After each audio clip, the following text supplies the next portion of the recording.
Hi, hello.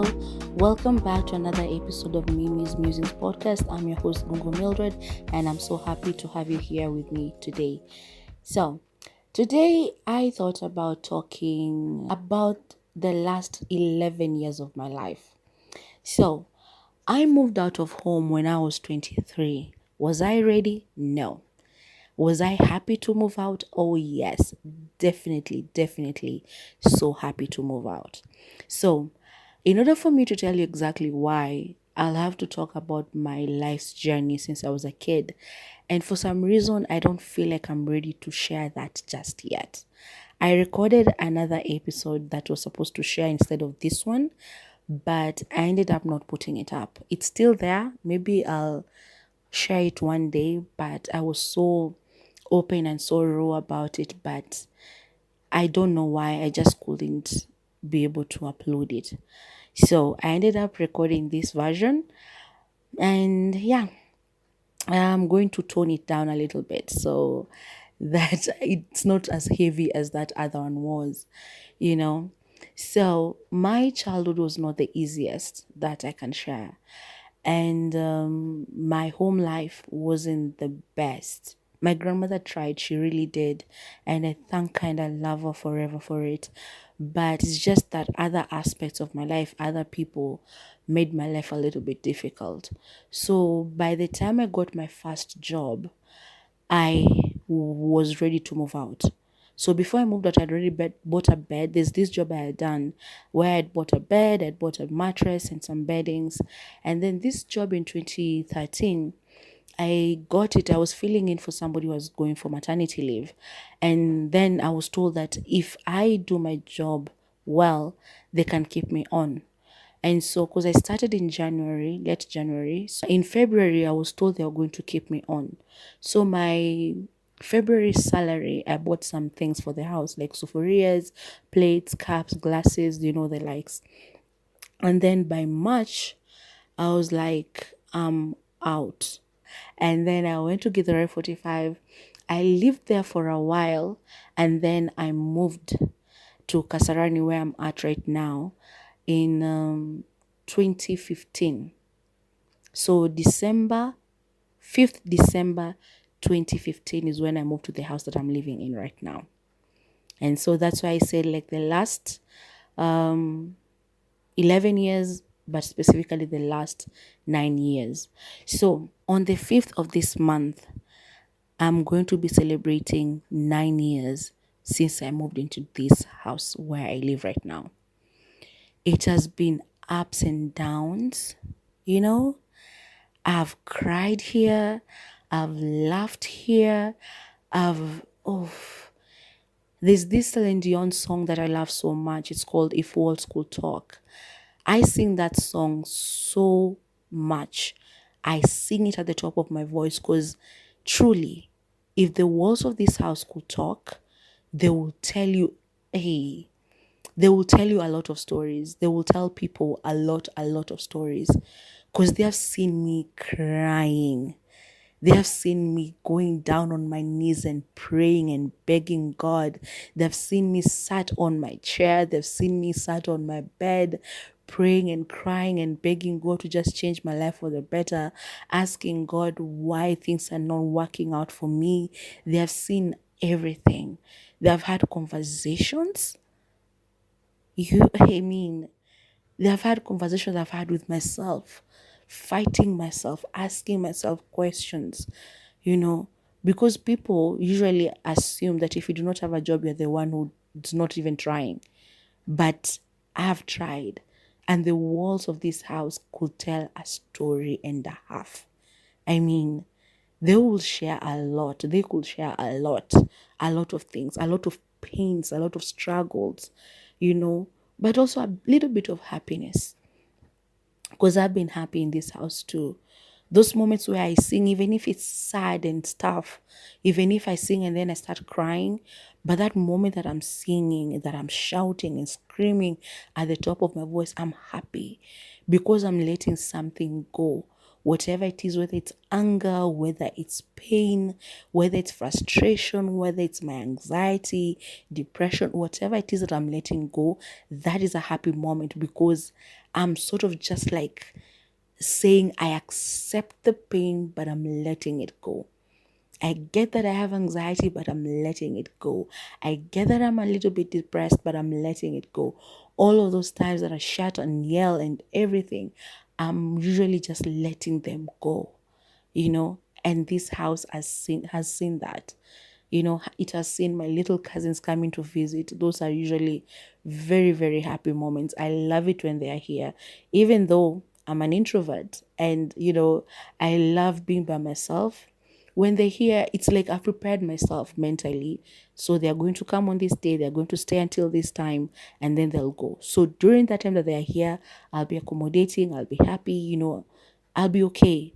And then when they go, I'm like, oof, yeah, I've gotten enough, dopamine and serotonin and all those things, all those happy hormones. And now that they're gone, I'm good again. So I, recharge and I'm good to go.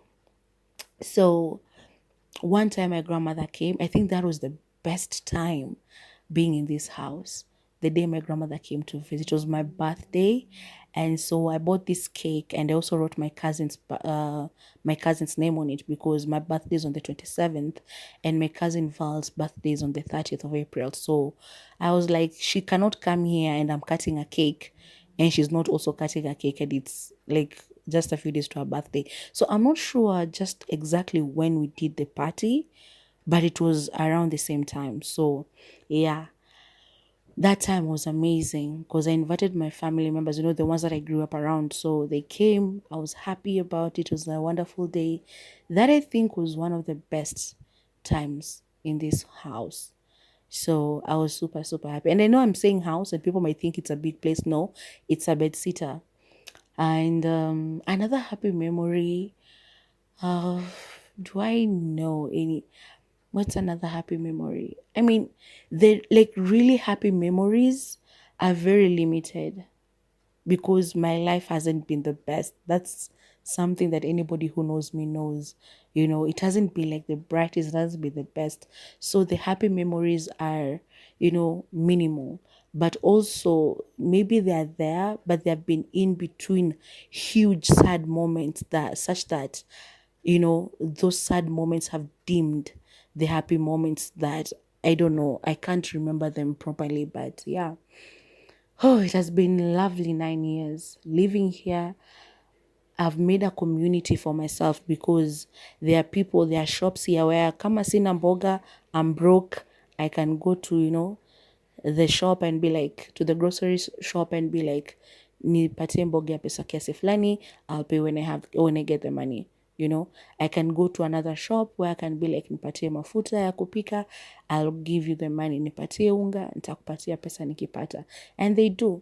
There's a chemist down here where if I need like things like pads, roll-ons, toothpaste, and just medicine, I can go there and be like, nipe nitakupea nikipata.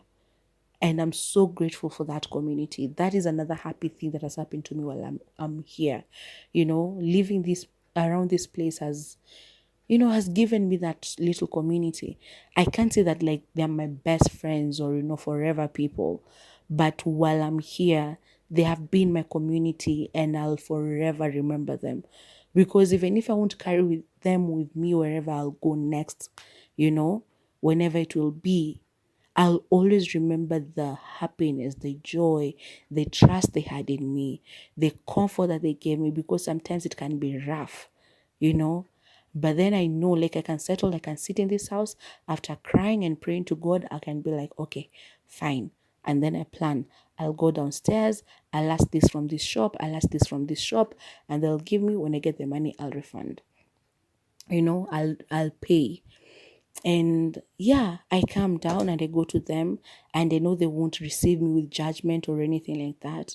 So yeah, I'm super, super grateful for them, for this little community. I've wanted to move out a couple of times. I remember while I was still working, I wanted to move out. But then whenever I'll find a home, a place, a different place, I would imagine I will have to go there start finding another community, which being an introvert, it's hard. like, like being an introvert makes it hard to find a community, when like just making friends is difficult. So you can imagine finding a community, a shop that you go to every time, you know, people that you have to talk to every time you go downstairs, you have to say hi. I'm a very, what can you say? I'm a very passive person. I could be walking right next to you, looking directly at you, but I'm not even seeing you because my mind is so far away. My mind is in my music. My mind is creating a story. And so I'm not even seeing you. I'm just walking because my legs know home. You know, like how drunk people say, Gari najua nyumbani. That's me. My body knows where it's going. My legs know the house. Nitajipata tu kwa gate nikifungua. But my mind was not in it at all. There's a lady who works at the chemist that I just mentioned. She would always meet me while I was going to work, and she would say hi. I had earphones. My mind was anxious already because I hated going to that job so much. So my mind would already be battling anxiety. I'll be like not there at all. So in the evening, whenever I'll pass by the chemist, she'll be like, I said hi to you this morning and you didn't hear me. And honestly, I didn't hear her.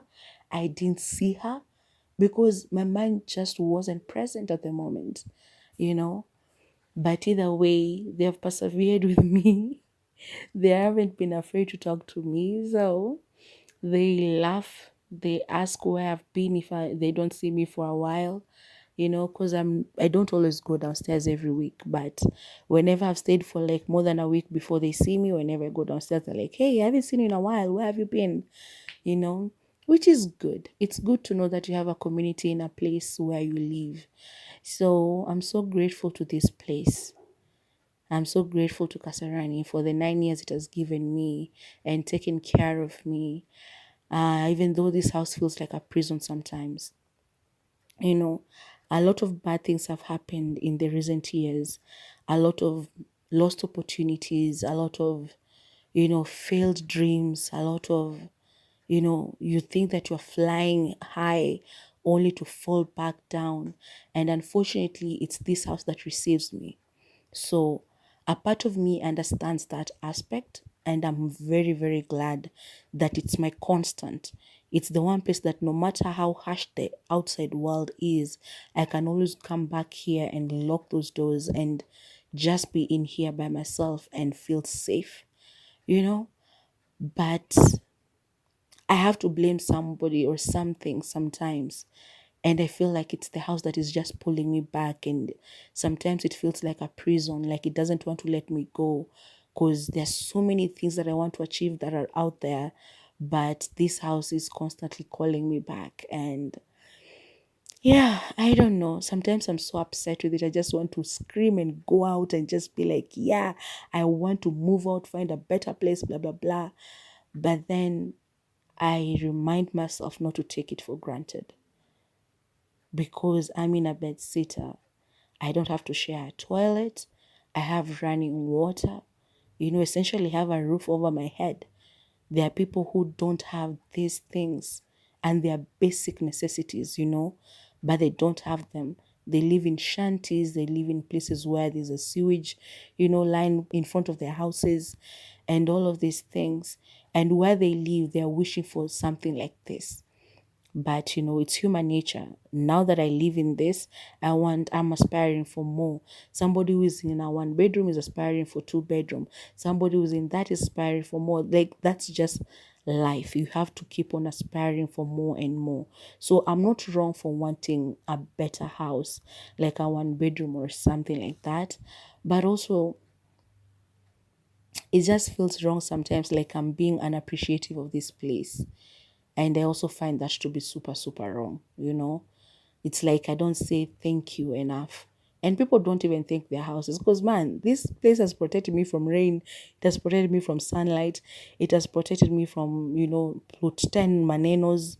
It has protected me from, just, I don't know, a lot of evil, I'm sure, that is lacking out there. So, I'm so grateful and I'm very, very happy.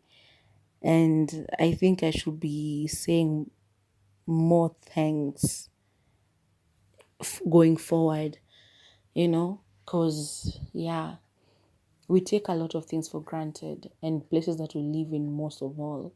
I'm appreciating the 9 years that Kasarani has offered. It hasn't it hasn't always been easy because matatu za hii mtaa, hey, kwanza our stage, like cars do not stop on this stage of ours easily. Nakumbuka going to work, sometimes some mornings I'll go to the stage by 7. Gari zinapita zikienda Hunters, zikienda Santon, zinatuacha hapa. And we're just like standing there and they're seeing us. But whenever these people were kupandishia watu magari, I've forgotten what they call them, they try to stop them, they refuse. Ama wakikubali kusimama, they want to add the fare. And me, Mildred, hey, I have limited money. I just have money to take me to town. And I mean, to Ngara, and then from Ngara to work, and then back. So ama saa zingine hata tu niko na like fare kufika kazini. Vile nitarudi jioni, I don't even know. And these people want to add fare because they've been asked to turn. Na tuko katikati, I don't know what their problem was. Yeah, once, mpaka nilichukia that line of nini matatu. I won't mention it, but I hate it. Even now, if I'm going to town or I'm coming from town, I see them, I will not get into them. Because this time, tulikuwa tunaenda job. It was in the morning. I had exact money. So from here to town, okay, so to town, but me, I used to alight at Ngara. So from here to Ngara, I had like 100 bob. And then from Ngara to work, I had 30 bob because that's what I used to pay. So in total, I had 130 shillings mbele nyuma. Tumetoka nyumbani, I've gone, tumengojea gari, that one turned, it took us. And if anybody knows about matatu za Kasarani the way they do, ama tu za Thika Road, they usually get to wapo kwa barabara, the highway, and if there's traffic, they go through Babadogo, ama they go through Allsops, alafu mnajikuta mko, I don't know where. So, is it called Juja Road? Mnajikuta mko Juja Road. So, we found ourselves on those sides. And then this matatu starts, inaenda like iki break. And I'm like, okay, what's happening? So we get to this place and they tell us to alight. They want to check what's wrong with the matatu. People alight because now we're getting late to go to work. We think the conductor is going to call another matatu for us. Wakajifanya hapo na driver, they are doing something, calling another matatu. But every matatu they were calling ni za Juja Road, meaning they weren't going to the stage that people are going to in town from Kasarani.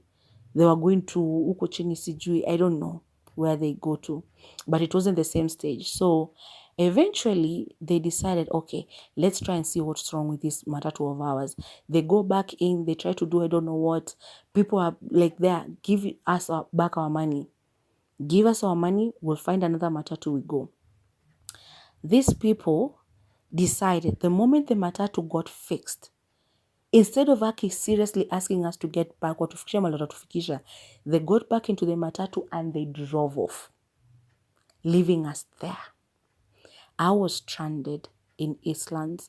I don't know a lot of Eastlands. Like I know names, but ukiniacha katikati mahali, I will not know where I am. I will not know how to go from there. But of course, I'm an adult, so I'll ask. I'll find my way. But so people start walking. And I follow them. Watu tulikuwa nao kwa matatu, I just follow them. I'm like, okay, tuende. Kumbuka I do not have money to get into another matatu. So as we walk, these people, they are calling Ubers, they are calling motorbikes, they're getting into those other matatus za hiyo mtaa or others za hiyo route yetu that are on your side, And me, I'm like, okay. So tulikuwa watu wengi. I'm only seeing like 3 people that we were with. And I'm looking around and I'm like, where am I? So kuangalia mbele na St. Teresa's, the school. And I'm like, okay. So this is where I am.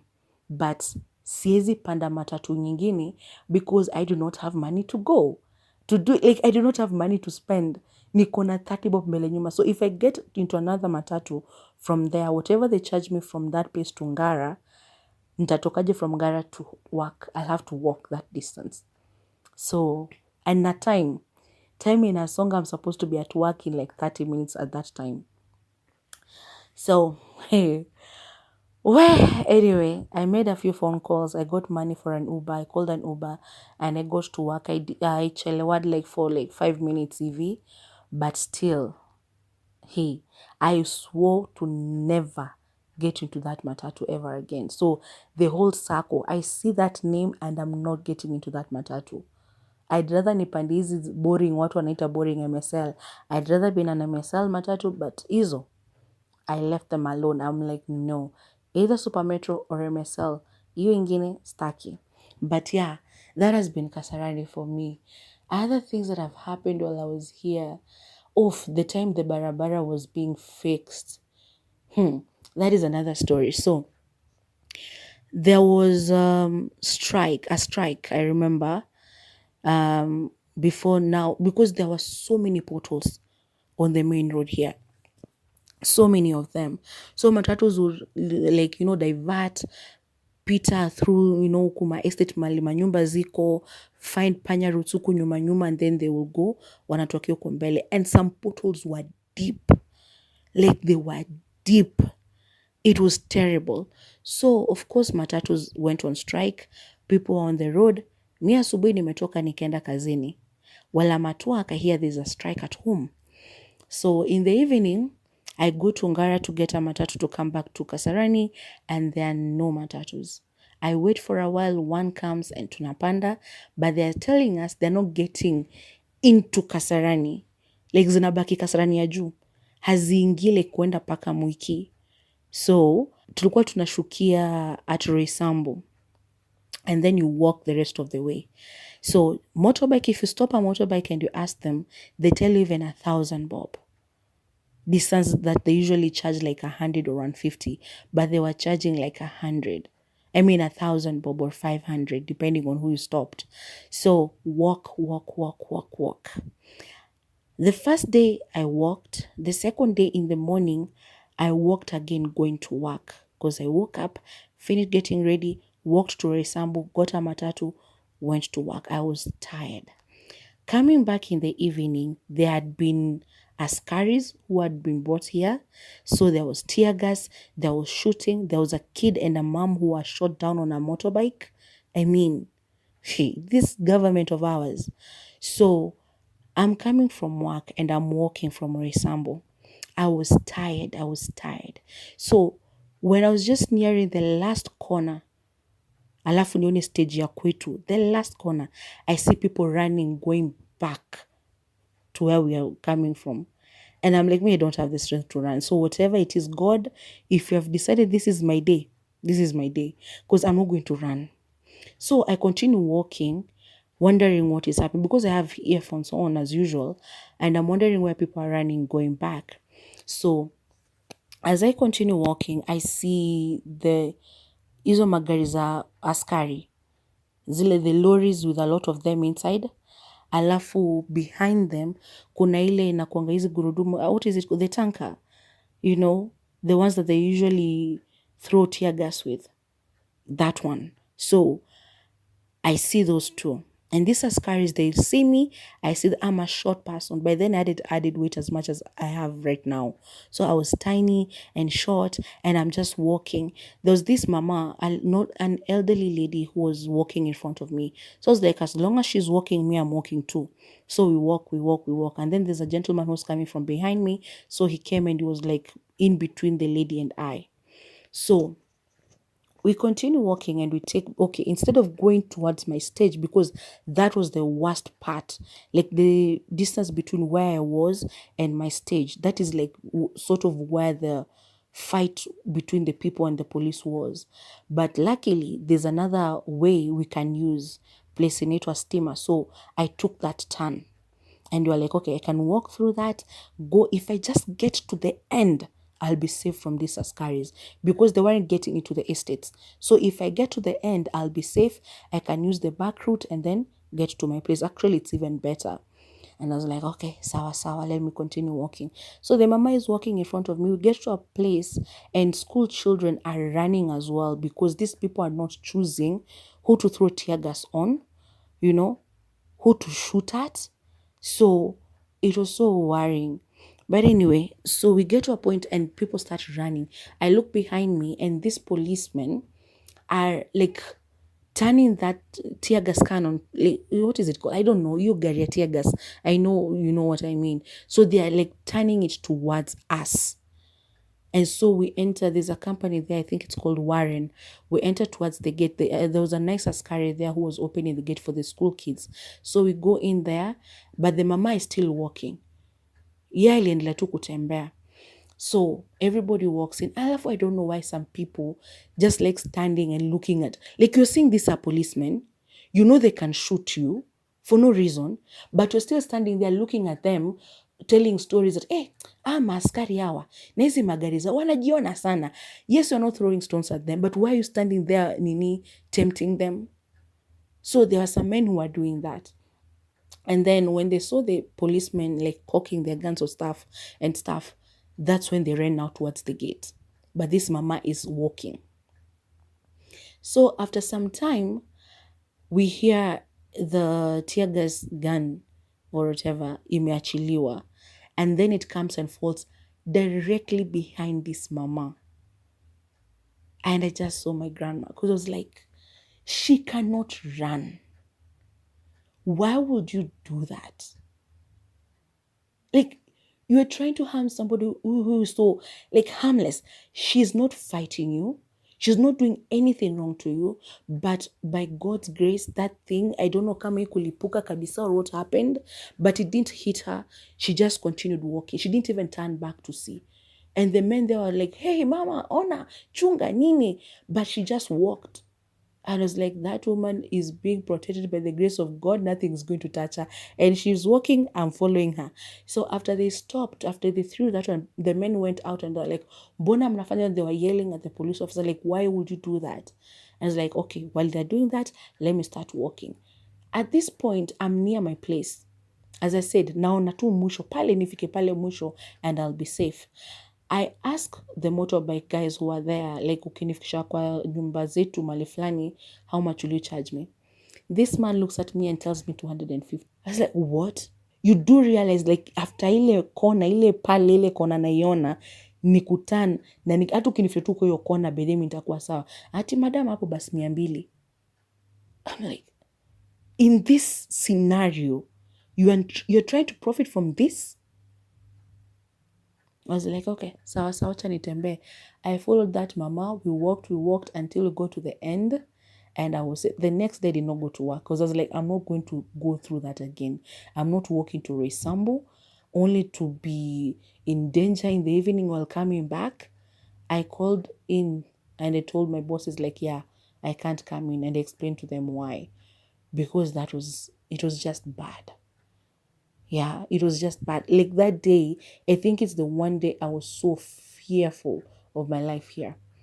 But yeah, of course, after somebody dies, especially after a child dies, that's when the MPs come. So Sakaja came the next day and he spoke and he said something. And so, yeah, the road was finally made. But before it was as well, tulikatiwa maji hii mtaa. I think it was almost a month we didn't have water.